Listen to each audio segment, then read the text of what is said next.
বিনীত গোয়েল তার চেয়ার যাবে।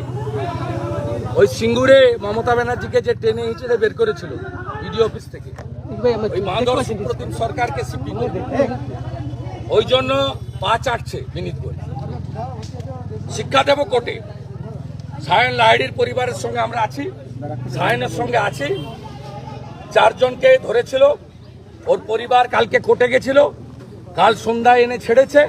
কিন্তু আমরা কোর্ট করব, অ্যারেস্ট মেমো দেখাতে হবে, কেন ডিটেন দেখাতে হবে, এই গুন্ডামি বন্ধ করব। আমাদের 132 জন অ্যারেস্ট হয়েছে, কোর্টে ফরওয়ার্ড করেছে। প্রস্তুত থাকুন, একদিনে 3টে অভিযান হবে। কারা করবে জেনে যাবেন, কবে করবে জেনে যাবেন।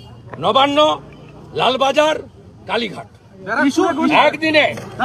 দফা 1 দাবি 1, দফা 1 দাবি 1, দফা 1 দাবি 1, দফা 1 দাবি 1।